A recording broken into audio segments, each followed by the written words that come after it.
ఆయననిది అయినను ఇలా బాలాకు వారికంటే బహు ఘనత వహించిన మరి ఎక్కువ మంది అధికారులను మరలా పంపెను. వారు బిలాము వద్దకు వచ్చి అతనితో, నీవు దయచేసి నా యొద్దకు వచ్చుటకు ఏమీయూ అడ్డము చెప్పకుము, నేను నీకు బహు ఘనత కలుగజేసేదను. నీవు నాతో ఏమి చెప్పిదువో అది చేసేదను గనక నీవు దయచేసి వచ్చి నా నిమిత్తము ఈ జనమును శపించుమని సిప్పోరు కుమారుడైన బాలాకు చెప్పెననిది. హల్లెలూయా. ప్రార్థన చేసుకుందాం. పరిశుద్ధుడా, ప్రేమ కనికరిగిన తండ్రి, నాయనా, ఇదిగో ఈ పరిశుద్ధ ఆదివారం దినం మందిరంలో చేరిన బిడ్డలందరినీ జ్ఞాపకం చేసుకోండి. ఈ లోకంలో నాయనా మరి పరిశుద్ధంగా, నీతిగా, యథార్థముగా జీవించుటకు ప్రభువా అయ్యా మాకు జ్ఞానం కావాలి, తెలివి కావాలి, వివేకం కావాలి. మాకెంతో బాధ్యతలు అనుగ్రహించినావు తండ్రి. కుటుంబాలను ఇచ్చినావు, పిల్లలను ఇచ్చినావు. మా ఆత్మీయ జీవితాలను కూడా మేము వడ్డీలో చేసుకోవడానికి నాయన మరి ప్రభా నీ కృప మాకు తోడుగా ఉంచి మంచి తెలివి, జ్ఞానం మాకు దయచేసి దీవించమని యేసు నామమున ప్రార్థిస్తున్నాను తండ్రి. హల్లెలూయా. ప్రియులారా, కిట్టుతో ఆశీర్వాదము ఆగిపోతుంది. మనము ఒక నోటితో వదిలే తిట్టు శాపంగా మారిపోతుంది. హల్లెలూయా. చాలా మందికి ఇది తెలియదు, కానీ ఈరోజు మన నాలుకల ద్వారా లోకం మీదకి విడుదల చేసిన శాపాలు కావచ్చు, ఇంట్లో వాళ్ళ మీద విడుదల చేసిన శాపాలు కావచ్చు, అవన్నీ మనం కొట్టివేసుకోబోతూ ఉన్నాం. దేవుని స్తోత్రం చెప్పండి. మొగుడి మీద వదిలిన శాపాలు కావచ్చు, అవి బాణంలాగా అవతలడు తగులుతాయి. హల్లెలూయా. భర్తల గురించి ఎవరైనా అడిగినప్పుడు భర్త గురించి ఏమో ఎటు ఎట్లుంటాయి ఆ పని మీద అని మర్యాద కాదు. ఏమంటారంటే ఏమో ఎటు వచ్చిందో, ఏమో ఎటు తిరుగుతుందో ఏమో అంటుంది.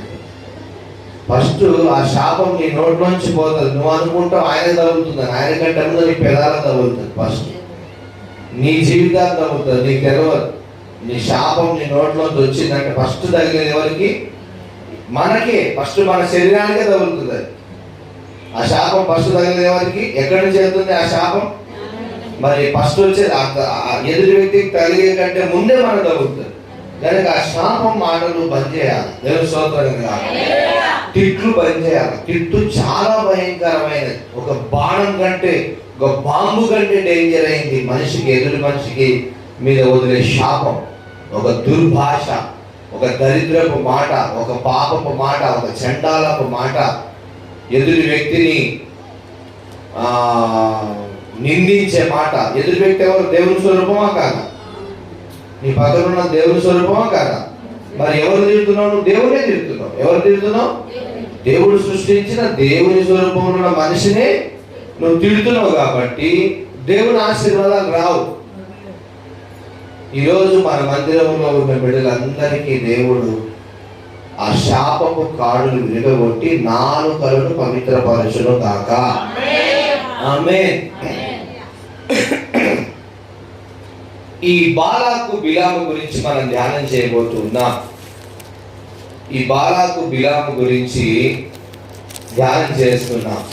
బాలాక్ అనేటువంటి ఒక రాజు బిలాం అనేటువంటి ఒక వ్యక్తిని పిలిచి కొంతమందిని శపించాలి రా అని చెప్పి పిలుస్తా ఉన్నాడు.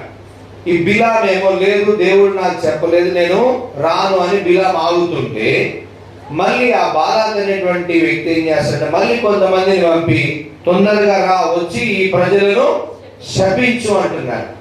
చూడండి, ఒక మనిషిని లేకుండా చేయాలంటే వాస్తవానికి ఇప్పుడు ఏం జరుగుతుంది? ఇజ్రాయెల్, ఇరాన్ యుద్ధాలు జరుగుతున్నాయి. ఏం చేస్తారు? యుద్ధాలలో బాంబులు వేసుకుంటున్నారు. కానీ ఇక్కడ ఒక శాపం వదులుదురా అని పిలుస్తా ఉన్నాడు. హల్లెలూయా. ఒక తిట్టు వారికి శాపము, వారి నాశనం కలగడానికి, వారు లేకుండా పోవడానికి ఒక శాపం. నువ్వు శపిస్తే వారు శపింపబడతారు రా అని చెప్పి ఒక రాజు ఒక వ్యక్తిని పిలుస్తా ఉన్నాడు. హల్లెలూయా.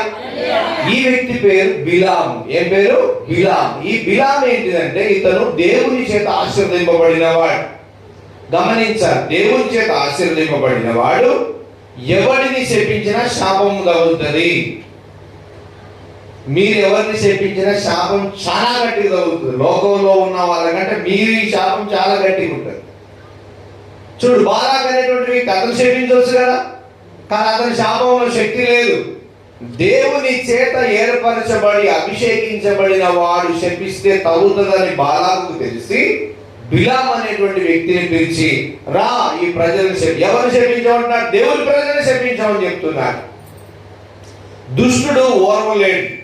దుష్టుడు ఏం చేస్తుంటాడు? ఓర్వలేడు. ఈ బాలాక్ అనేటువంటి వాడు కూడా ఒక దుష్ట స్వభావం కలిగిన వాడు. దేవుని ప్రజలు ఎక్కువైపోతున్నారు, వీరు ఎక్కువైపోతున్నారు, వీరితో మరి చాలా ఇబ్బంది అయ్యేటట్టుందని చెప్పేసి దేవుని ప్రజలను వచ్చి తిడుదు రా అని చెప్పి పిలుస్తా ఉన్నాడు. చూడండి, తిట్టుకి ఎంత శక్తి ఉందో, శాపానికి ఎంత శక్తి ఉందో చూసారా?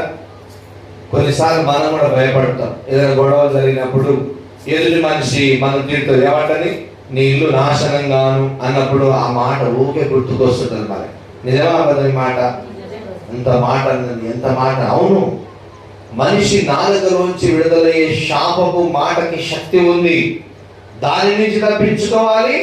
మనం తిట్టకుండా కూడా మన నోరుని నాలుకను కాపాడుకోవాలి. దేవుని స్తోత్రం కనుక నీ నాలుకను నోటిని నువ్వు కాపాడుకుంటే నిండు నోరేలు బతావు. దేవుని స్తోత్రం కనుక చాలా మంది అర్థాంతరంగా ఎందుకు ఇట్లా అవుతారంటే, చూడండి, మీరు ఎక్కడైనా ఏ వ్యక్తి అయినా చనిపోతే చూడండి, ఆ వ్యక్తి గురించి ఏదో ఒక దుర్భాష ఎవరో ఒకరు మాట్లాడి ఉంటారు. మనం అనుకుంటాం, కానీ ఎందుకు అంటే కొంతమంది వాళ్ళకు వాళ్ళే సాగు తెలుసుకుంటారు. వాళ్ళకు వాళ్ళే పోతే పోయినా నేను వస్తే నీకు తెలుస్తుంది అంటుంటారు. కొంతమంది పడతారు, ఏం చేస్తుంటారు? బాగా తాగి నేను వస్తే నీకు తెలుస్తుంది, ఏమనుకుంటున్నావు అదే అంటుంటారు. ఎందుకంటే వాళ్ళకు వాళ్ళు శపించుకుంటారు, ఇంకో శపిస్తారు. ఈ శాపం చాలా భయంకరంగా పనిచేస్తారు. అయితే ఈరోజు మన సంతోషకరమైన మాట ఏంటంటే, యేసు ప్రభు రక్తంలో గడబడిన మనము మన శాపపు కాడులన్నీ విరగొట్టుకోవచ్చు. చాపలు మన శాపపు కాడులన్నీ విరగొట్టుకొని మన మీద ఏం విడుదల చేసుకోవచ్చు? ఆశీర్వాదాలు విడుదల చేసుకోవచ్చు. శాపాలను ఏం చేసుకోవాలి? చెప్పండి, శాపాలను ఏం కావాలి? విరగొట్టుకోవాలి.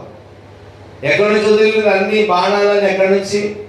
యుద్ధాలు జరుగుతున్నప్పుడు బాణాలు వదులుతారు. రామాయణ మహాభారతం సినిమా అప్పట్లో వచ్చేది, చిన్న చిన్న కథలు బ్లాక్ అండ్ వైట్ టీవీలో చూస్తుండేవారు. ఒక బాణం వదిలితే ఆ బాణం పైన, మా బాణం మళ్ళీ పైన ఒక 2 బాణాలు, కింద ఒక 2 బాణాలు అయ్యాయి. ఆ బాణానికి ముందు పాము లాంటి తలకాయ ఉండేది, ఎదురుకు వచ్చే బాణాలను మింగేసేటువంటిగా చూసారు ఎప్పుడైనా? అప్పటి సినిమాలలో ఉండేది. బాణం ఏంటంటే ఎదురు వ్యక్తిని దాడి చేయడానికి వాడతారు. బాణం, ఈ అడవులలో బాణాలు ఎందుకు వాడతారంటే ఎదురు వ్యక్తి నాశనం చేయడానికి బాణం వాడతారు. వేటగాడు బాణం ఎందుకు వాడతాడు? చెప్పండి, అడవిలో వేటగాడు బాణం ఎందుకు వాడతాడు? జంతువుని చంపేయడానికి. ఇప్పుడు మనం కూడా ఈ యుద్ధాలు జరిగేటప్పుడు, ఇప్పుడు మన ఈ భూమి మీద కొన్ని దేశాలు యుద్ధాలు జరుగుతున్నాయి. యుద్ధాలు జరుగుతున్నప్పుడు ఏం చేస్తున్నారు? ప్రజలు ఏం చేసుకుంటున్నారు? ఒక దేశం మీద ఒక దేశం వాళ్ళు బాంబులు వేసుకుంటున్నారు. ఏం వేసుకుంటున్నారు? బాంబులు వేసుకుంటున్నారు. మన భారతదేశం మీద వేయలేదు, కానీ వేరే దేశాల యుద్ధాలు జరుగుతూ ఉన్నాయి. ఈ బాలాక్ అనేటువంటి వ్యక్తి ఎవరిని పిలుస్తున్నారంటే, బిలాం అనేటువంటి ఒక ప్రవక్తను, దేవుని అభిషేక్తుని పిలిచి ఈ ప్రజలను శపించాలి రా అని చెప్పి పిలుస్తా ఉన్నాడు. శాపానికి అంత శక్తి ఉందా? మరోసారి చదువుదాం 22వ అధ్యాయము 9వ వచనం నుంచి మళ్ళీ చదువుదాం. దేవుడు బిలాము వద్దకు వచ్చి, నీ యొద్దనున్న ఈ మనుషులు ఎవరని అడుగగా, బిలాము దేవునితో ఇట్లనెను, సిప్పోరు కుమారుడైన బాలాకను మోయాబు రాజు చిత్తగించుము, ఒక జనము ఐగుప్తు నుండి బయలుదేరి వచ్చెను, వారు భూతలమును కప్పుచున్నారు, నీవు ఇప్పుడే వచ్చి నా నిమిత్తము వారిని శపింపుము. చూసారా, కొంతమందికి అహంకారం ఉంటుంది. నా నిమిత్తం అంటే ఎంతసేపు తన గురించి ఆలోచించుకుంటారు. నేను చెప్తున్నాను, నువ్వు తిట్టే ముందు, నువ్వు శపించే ముందు ఫస్ట్ తగిలేదు నీ నాలుకకి. నీ నాలుక నుంచి, నీ పెదాల నుంచే పోతుంది, హృదయం నుంచే పోతుంది ఆ తిట్టు. ఫస్ట్ మనకి అది శాపంగా మారుతుంది. కనుక మనం మాట్లాడకుండా కాపాడుకోవడం చాలా మంచిది. గొడవలు అవుతున్నప్పుడు ఇవేదో నోరు జారిందంట, ఎందుకే ఇంత గొడవ అయిందంట. ఏం జారిందంట? ఏం జారిన గొడవ అవుతుందమ్మా? నోరు జారింది. వీడు నోరు జారింది. ఈ నోరు ఊకుంటా, ఈ నాలుగు ఊకుంటా. ఎందుకు జరిగిందా గొడవ? నోరు జారిన. ఇక్కడ నోట్లోంచి వచ్చేటువంటి ఒక శాపము మాటకున్న శక్తి మనం ఇక్కడ చూస్తున్నాం.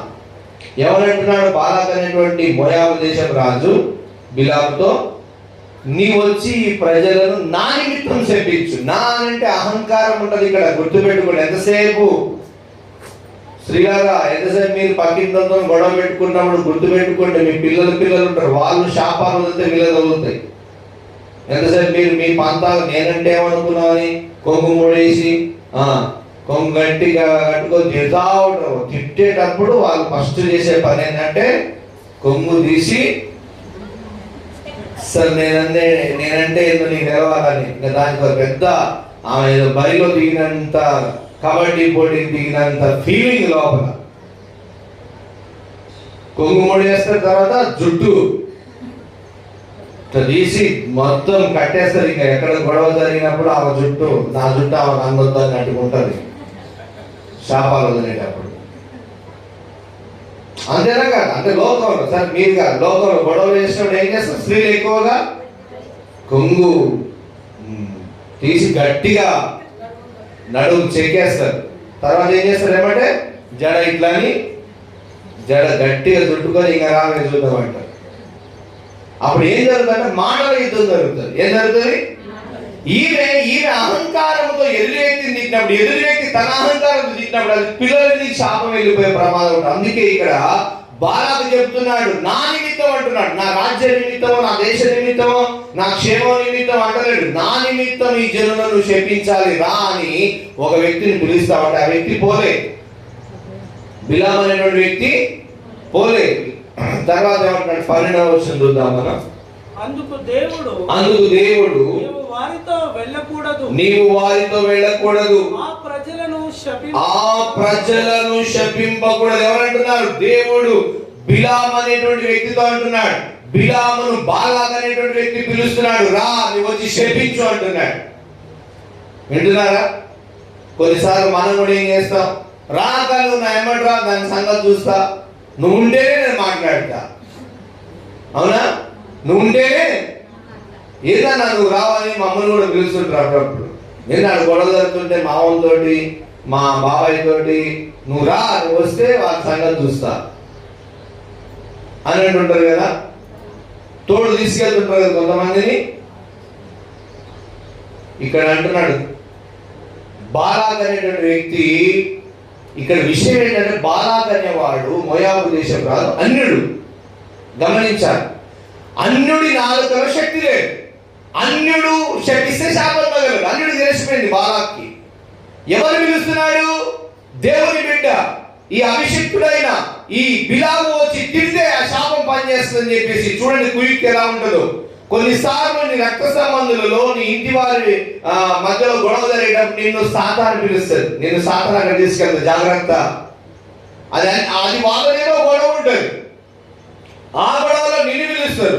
నీ నోట్లోంచి శాపాలు వదిలిపించేస్తుంది సైతాన్. ఏమైతుంది అప్పుడు? వాళ్ళు తిట్టిన తిట్ల కంటే నీ తిట్టు చాలా పవర్ పనిచేస్తుంది. ఎందుకంటే నీవు యేసు రక్తంలో కడగబడ్డావు, ఆయన నామంలో క్షమింపబడ్డావు, పరిశుద్ధపరచబడ్డావు, నువ్వు తేటగా ఉన్నావు. కాబట్టి నువ్వు తిట్టే తిట్టు సాతానికి వెంటనే తగ్గుతుంది. సాతాను పక్కన ఎదురున్న మనుషులు అన్యాయంగా వాళ్ళు ఏమైపోతారు? నీవు వదిలిన శాపానికి వాళ్ళు బలైపోతారు. ఏమైపోతారు? బలైపోతారు. కనుక శాపపు మాటలు దేవుని బిడ్డలు మాట్లాడకూడదు. దేవుడు అంటున్నాడు, చూడండి మరోసారి చదువుదాం 12వ వచనం. దేవుడు అంటున్నాడు బిలాముతో, అందుకు దేవుడు నీవు వారితో వెళ్ళకూడదు బిలాం, ఆ ప్రజలను శపించకూడదు. ఆ ప్రజలను కొట్టకూడదు అంటున్నాడా? ఆ ప్రజల మీద బాణాలు వేయకూడదు అంటున్నాడా? గమనించారు, ఆ ప్రజల మీద రాలేదు అంటున్నాడా దేవుడు? ఏమంటున్నాడు? ఆ ప్రజలను చెప్పండి, ఏమంటున్నాడు? శపించకూడదు నీ నోటితో. చూడండి శక్తి ఎక్కడుంది? ఇప్పుడు బిలాము అనేటువంటి వ్యక్తి ఆ ప్రజలను శపిస్తే ఏమైపోతుంది? అంత అనారోగ్యంగా ఉన్నప్పుడు నేను శపించుకోవద్దు. కొన్నిసార్లు ఏవో నా బతుకు ఏందో, ఉంటున్నా పోతున్నా కాదు, ఉంటా అన్నారా? దేవుని స్తోత్రం కాక. యేసు ప్రభువు నన్ను సజీవుడిగా లేపుతాడు అన్నారా? రివర్స్ లో మాట్లాడాలి ఎప్పుడైనా. తేటగా మాట్లాడాలి, కావాల్సింది మాట్లాడాలి, జరగని మాట్లాడదు. నిజమాబద్ధాలు నేను చెప్పే మాట. చాలా మంది అనారోగ్యంతో ఉన్నప్పుడు ఏమో పోతే ఏమవుతుందా ఏం తెలుస్తుంది ప్రాణం విలువ. 9 నెలలు తల్లి గర్భంలో ఎంత అందంగా రూపించినాడు దేవుడు. మిమ్మల్ని కూడా అందంగా రూపించినాడా లేదా? 9 నెలలు తల్లి గర్భంలో రూపించి మరి ఎక్కడ పంపినాడు? భూగర్భం మీది పంపినాడు. ఎక్కడ పంపినాడు? తల్లి పేరు కడగానే ఎక్కడికి వస్తాం మనం? భూగర్భం. తల్లి పాల ద్వారా పోషింపబడి పెంచి ఇంత ఆకారం ప్రతిరోజు ఎదుగుతుందా ఎదుగుతలేదా? ప్రతిరోజు మరి ఎవరు చేస్తున్న దేవుడే కదా. ఆయన అంత ఆలోచన లేకుండా నిన్ను పుట్టించినాడా? ఎందుకు నిన్ను నువ్వు శపించుకుంటావు? ఎందుకు నిన్ను నువ్వు తిట్టుకుంటావు? ఎందుకు నీ ఆశను తగ్గించుకోవచ్చా?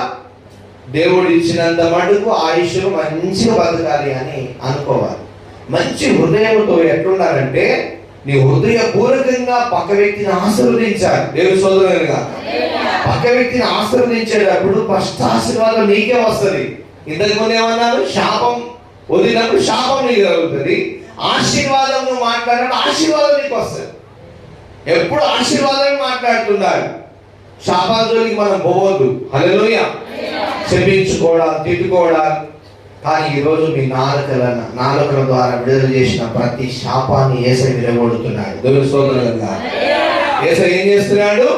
విరగొట్టి ఈ రాత్రి నుంచి ప్రభు మన నాలుకలను అభిషేకించి పరిశుద్ధమైన ఆశీర్వాద మాటలు. ఎందుకంటే ప్రియులారా, ఎందుకు ఈ మాట గుర్తు చేస్తున్నానంటే నీ పిల్లలను ఒకసారి గుర్తు చేసుకోవాలి. ఇప్పుడు మనం ఉన్నామంటే మన ముసలోళ్ళ ద్వారా మన జన్మ జరిగింది. ఇప్పుడు మనకు కూడా ఒక తరం ఉంటుందా ఉండదా? నీ పిల్లల తరం ఉంటుందా ఉండదా?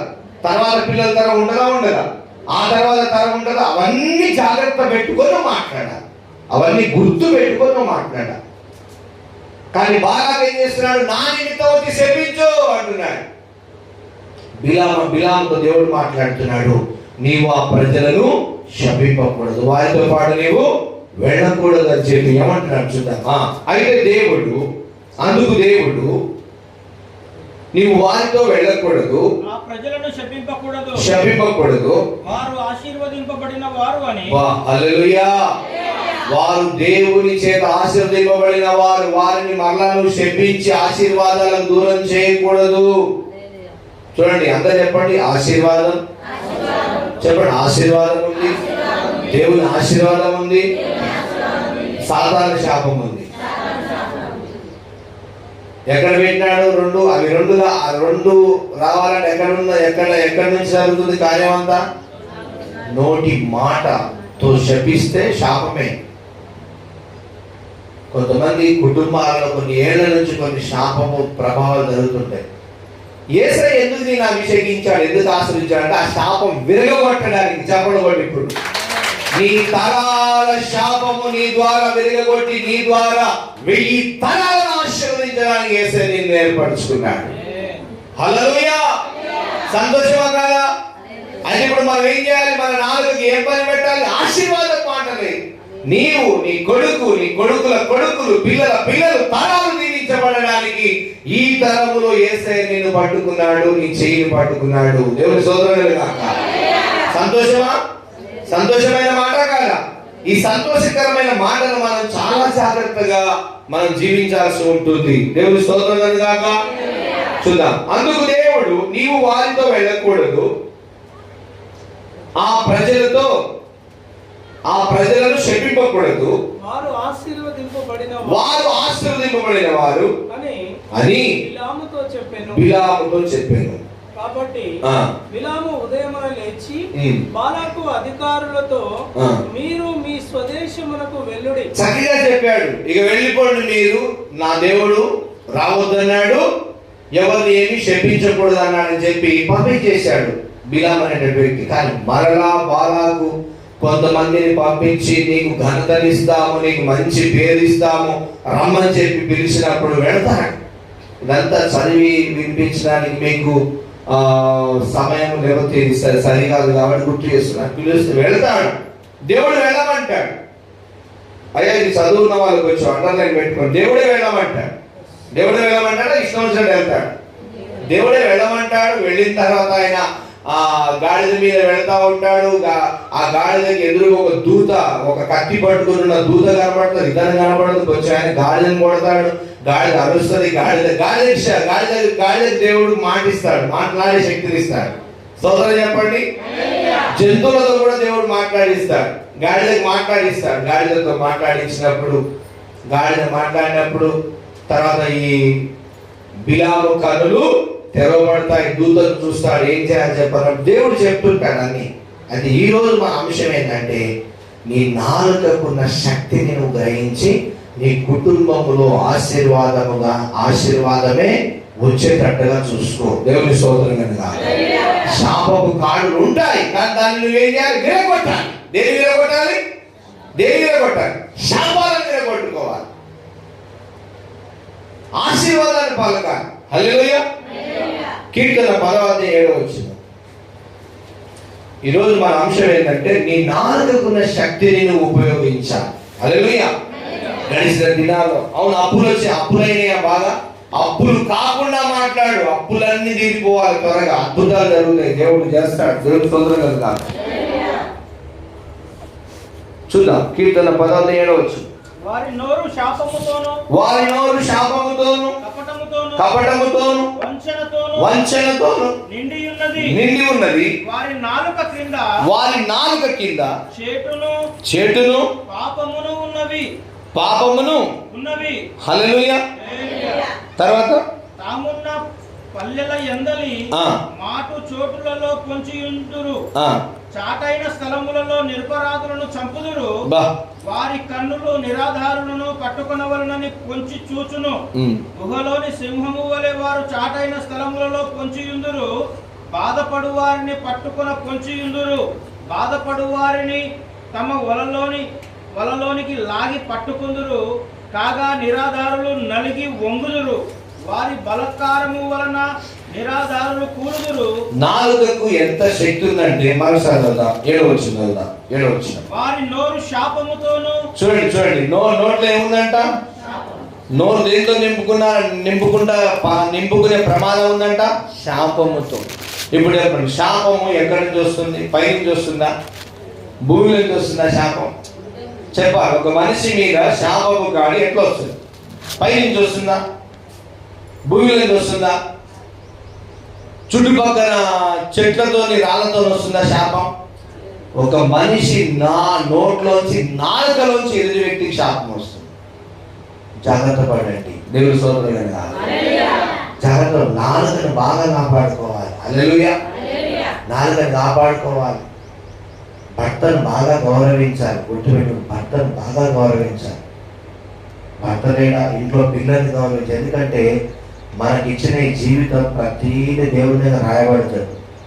ఈ సమయం ఈ బిడ్డ ఏం చేసింది, ఆ జ్ఞాపకార్థ గ్రంథంలో రాయబడుతుంది. మన పేరు జీవ గ్రంథంలో రాయబడింది, సంతోషమే, కానీ జ్ఞాపకార్థ గ్రంథంలో కూడా రాయబడుతుంది. మన క్రియలు, మనం చనిపోయిన తర్వాత మన క్రియలు పెడతాయి. మన శరీరం ఎక్కడ ఉంటుంది? భూమిలోనే పాతి పెట్టబడుతుంది. మన క్రియలు, మనం చేసిన నీతి క్రియలు, విశ్వాస క్రియలు ఎక్కడికి వెళ్తాయి? దేవుని దగ్గరికి వెళ్తాయి. మన ఆత్మ మన క్రియల చేత కొనియాడబడుతుంది. హల్లెలూయా. కనుక మన నోరుని బాగా కాపాడుకోవాలి. హల్లెలూయా. చదువుదాం 21వ సామెతలు 21-23 వచ్చింది. వారి నోరు దేంతో నిండబడిందంట?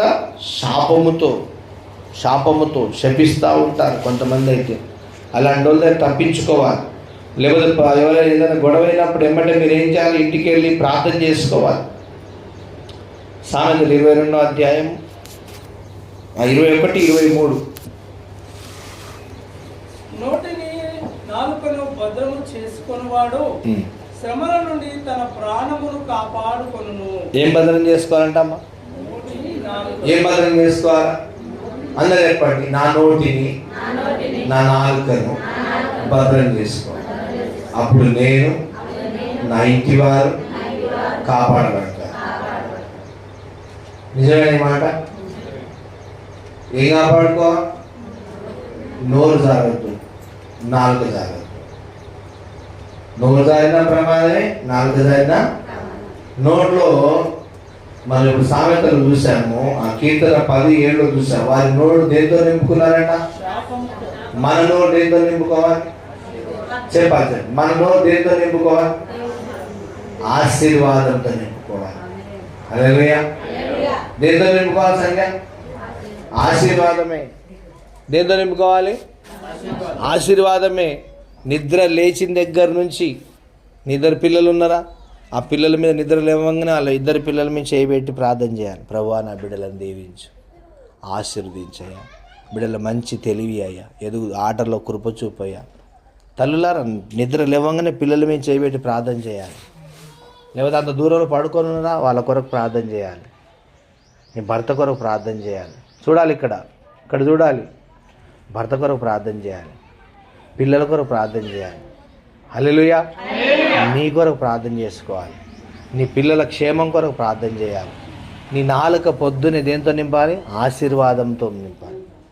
నిద్ర లేవగానే ఏడికి పోతున్నావు, ఎడు తిరిగి వస్తావు, ఏంది అని పొద్దునే వాందిట్ట, వీందిట్ట, కొడుకుని తిట్ట, బిడ్డ ఇంటి పక్కన వాళ్ళని తిట్ట. పొద్దున్నే తిట్లతో ఫస్ట్ తగిలే తిట్టు మనకే. ఫస్ట్ ఎక్కడ తగులుతుంది? కత్తి ఇక్కడి నుంచి పోతే కత్తి ఏమవుతుంది? మన పెదాలు కోసేస్తుంది, నాలుక చింపేస్తుంది. ఫస్ట్ మన నోట్లో చేరాలి. పొద్దున్న నిద్రలేమనే ఆశీర్వాదం. లోకులు శాపంతో నింపబడి ఉన్నారు. మనం ఇప్పుడు దేంతో నింపుకోవాలి? మన నాలుక ఆశీర్వాదంతో. హల్లెలూయా, హల్లెలూయా, హల్లెలూయా. చెప్పండి, ఎంతమంది ఇవాళ నుంచి శాపాలన్నీ మాట్లాడకుండా ఆశీర్వాదం మాట్లాడతారు? ఆశీర్వాదం మాట్లాడతారు. ఇప్పటి నుంచి ఏం మాట్లాడాలి మనం? ఆశీర్వాదమే. శాపపు మాటలు మన నోట్లో రాకూడదు, ఉండకూడదు. హల్లెలూయా. మాట్లాడతారు ఈరోజు నుంచి. శాపం మాట్లాడొద్దు. ఏం మాట్లాడాలి? ఆశీర్వాదం. మాట్లాడొద్దు అంటే ఇంక అంతే, మౌనంగా కూర్చోకు సుజాతమ్మ. ఏం మాట్లాడాలి? ఆశీర్వాదం మాట్లాడాలి. ఏం మాట్లాడొద్దు అన్నాడు వంశాన్న అని అట్లే కూర్చోకు. ఏం మాట్లాడాలి? నిద్రలేవు ఏం మాట్లాడాలి? యేసు ప్రభువా నా కొడుకుని దీవించు అయ్యా, వాడు ఎదుగుతుండగా వాడికి మంచి ఆలోచనలు అయ్యా, నా బిడ్డని దీవించు. ఆశీర్వాదం. నా బిడ్డను ఆశీర్వదించాయి, నా కొడుకుని దీవించయ్యా, నా భర్తను జ్ఞాపకం చేసుకో తండ్రి. తెలివిని నాయన. తెలివి లేకనే, దేవుని సోదరు చెప్పండి, ఒక మనిషి ఇష్టం వచ్చినట్టు పశువులాగా తిరుగుతున్నాడంటే తెలివి లేకనే. ఎవరైనా సరే అది ఏమి లేక. ఇప్పుడు దేవుని దగ్గర ఏమని అడగాలి నువ్వు? ఆయనకి తెలివి ప్రభు, జ్ఞానవి నాయన, బుద్ధి నాయన అనాల. దేవుని స్తోత్రం కలగాలి. అతని మీద కోపంతో ప్రార్థన చేయొద్దు. చాలామంది దేవుడు చూసుకుంటాడు, నీకెందుకు నాకెందుకు. ప్రభు ఆయన జ్ఞానమే నాయన, తెలివి ప్రభు. అయ్యా కడుగయ్యా, నీకంటే భక్తి పరులు అయిపోతారు. దేవుని స్తోత్రం కలగాలి. హల్లెలూయా. ఫస్ట్ ప్రార్థనలో వెళ్ళింది మా పాస్టర్ మేస్తేరమ్మనే. ఆమె ప్రార్థనలో వెళ్ళిన తర్వాత నేను పట్టపడ్డా దేవుని కృపను బట్టి. ఆమె కంటే ఎక్కువగా నేను దేవునిలో నేను నిలబడిన తర్వాత కుటుంబం అంతా పట్టబడ్డా. దేవుని స్తోత్రం కలగాలి. ఎక్కువ మనం శపించకూడదు ఎవరిని కూడా. భర్తని కానీ, అన్నని కానీ, తమ్ముడిని కానీ ఎవరిని కూడా ఏం చేయొద్దు, శపించకూడదు. పొద్దున్న లేవగానే పిల్లల్ని ఆశీర్వదించాలి, భర్తను ఆశీర్వదించాలా. దేవుని స్తోత్రం కలగాక. బయటికి పోతుంటే ఆపు, ఒక్క నిమిషం ఆగు, ప్రార్థన చేస్తాను. ఆపు, ఏం కాదు అమ్మా, ఆపాల భర్తని, ఒక నిమిషం ఆపాల. గడప దాడితే ఆగాయా నాయన, ప్రార్థన చేసుకుందాం. నువ్వే ప్రార్థన చేయవు నిమిషం. ఏసయ్యా నా భర్త బయటికి వెళ్తున్నా, నీ కృప తోడుగుంచి తండ్రి. అయ్యా ప్రయాణం వెళుతున్నాడు, నీ కాపుదల నుంచి నాయన, వెళుతున్న పనిని దీవించేసయ్యా, ఆశీర్వదించయ్యా, పగలు ఎండ దెబ్బ తగలకుండా కాపాడు నాయన. యేసు నామములో మమ్మల్ని జ్ఞాపకం చేసుకో తండ్రి. యేసు నామంలో ప్రార్థిస్తున్నాను తండ్రి అని ప్రార్థన చేసి పంపు. భార్య ఎట్టని వెళ్తే భార్యకు ప్రార్థన చేసి పంపు. ఆశీర్వాదం వదిలి పంపు. దేవుని స్తోత్రం కలగాక. నీ నోట్లో చేయండి, అయ్యా నా భార్యను ఆశీర్వదించయ్యా, నా భర్తను ఆశీర్వదించయ్యా. ఎవరాలు మన నోటి నుండా ఆశీర్వాదమే. దేవుని స్తోత్రం కలగాక. శాపం కనబడొద్దు, దాని ఆనవాళ్ళు కనబడొద్దు, దానికి అడ్రస్ లేకుండా వెళ్ళిపోవాలి. శాపపు కాడులు విరిగిపోతుండాలి, ఒక్కటి కనబడొద్దు మన జీవితంలో. హల్లెలూయా. సామెతలు 18వ అధ్యాయం 21 వచ్చింది. దేని కాపాడుకోవాలంట? నోటిని నాలుకను భద్రం చేసుకున్నవాడు శ్రమల నుండి తన ప్రాణమును కాపాడుకుంటాడు. సామెతలు 18:21 చూద్దాం. జీవ మరణములు వినాలి. చెవులు తెరుస్తూ ఎంతమంది చెవులు తెరవబడి ఉన్నాయి? ఎంతమంది వాక్యం వింటున్నారు?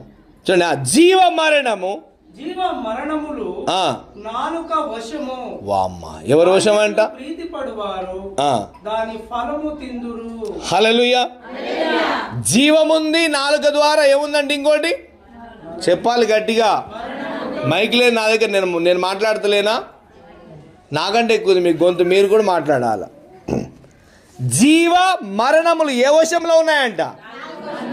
ఎక్కడ? నాలుక వశంలో. ఇప్పుడు జీవం రావాలన్నా మరణం రావాలన్నా ఎక్కడి నుంచి వెళ్తుంది? జాగ్రత్త. హల్లెలూయా.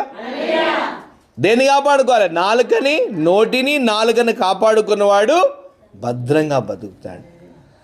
ఆ బిలాము గురించి ఎందుకు మాట అంటే, ఒక రాజు, మోయాబు దేశపు రాజు అతను.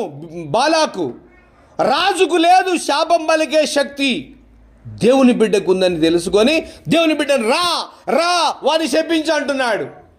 అతను ఆగాడు. బిలాము ఒకసారి ఆగాడు, తర్వాత వెళ్తాడు, కానీ తర్వాత అంతా దేవుని ఆధీనంలో ఉంటుంది, మనకు తెలియదు అది. ఆ బిలాము నేను శపించను, వెళ్ళిపోండి అని మోయాబు దేశ పెద్దలతో చెప్పేశాడు. నేను రాను, నేను శపించను, దేవుడు వద్దన్నాడు. వారు ఆశీర్వదింపబడిన వారిని శపించకూడదన్నాడు. యుద్ధాలు జరుగుతున్నాయంటే ఇలా బాంబులు వేసుకుంటున్నారు, కానీ అసలు యుద్ధం మాటల్లోనే ఉంది. దేవుని స్తోత్రం కాక. అసలు యుద్ధం ఎక్కడుంది? మాటల్లో. యాకోబు పత్రికలో ఒక మాట ఉంటుంది, నాలుక మీ అవయవములలో చిన్నదే కానీ అది చిచ్చు పెడుతుందంట, సర్వనాశనం చేసేటువంటి. అంటే అడవిని తగిలిపెట్టడానికి చిన్న. ఇప్పుడు గడ్డం తగలబడాలంటే ఎంత నిప్పు కావాలమ్మా? అగ్గిపుల్ల వేస్తే గడ్డం ఏమైతే, పెద్ద గడ్డం అంత ఏమవుతుంది? తగలబడుతుంది. ఆ రోజు సింగరేణి కాలనీ, మొత్తం సింగరేణి కాలనీలో మంటలు, గుడిసెలన్నీ కాలిపోయింది తెలుసా? 2014, 13 అనుకుంటా, 13 ఎప్పుడో 12 ఆ టైంలో అనుకుంటా. సింగరేణి కాలనీ ఏదో షార్ట్ సర్క్యూట్ జరిగింది, ఒక గుడిసె కాలింది. నైట్ అంతా గుడిసెలన్నీ కాలిపోయినాయి, ఆ ఏరియా అంతా. వాళ్ళకి ఇండ్లు ఇచ్చారు, దేవుని స్తోత్రం కలగా. చూడండి ఒకసారి యాకోబు పత్రిక 3:6 చదవండి. నాలుక ఏంటిదంట? అగ్ని. నాలుక ఏంటిదంట? అగ్ని విడుదల చేయకు, శాపం విడుదల చేయకు, మొగుడు మీద కానీ, భర్త మీద కానీ, భార్య మీద కానీ. ఆశీర్వాదమే మాట్లాడు, దేవుళ్ళు ఎక్కడ అడుగుతాడు, దేవుని స్తోత్రం కలగాక. చిచ్చు పెట్టి పడేస్తారు. గొడవలు అవుతున్నప్పుడు ఏం చేస్తారు? వాళ్ళు బాగా కొట్టుకుంటారు, ఆడవాళ్ళు కొట్టుకుంటుంటే పక్కన ఏమైంది, ఏ సంగతి, ఏమైంది అని పక్కన అడిగితే వీళ్ళు పక్కన వాళ్ళు చూసుకుంటున్న వాళ్ళు మాట్లాడుకుంటారు. అదే పోయి చిచ్చు పెట్టింది. ఏం పెట్టింది?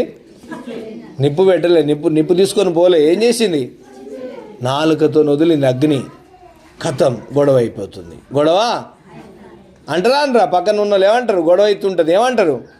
ఏమైందో తినా, ఏంది అట్లా కొట్టుకుంటున్నారు వాళ్ళు, ఏమైందని వీళ్ళు అనుకుంటుంటే ఆ పనికి మనల్ని చిచ్చు పెట్టింది, గొడవ అవుతుంది ఆడ. అంతేనా? నాలుక అగ్నియే.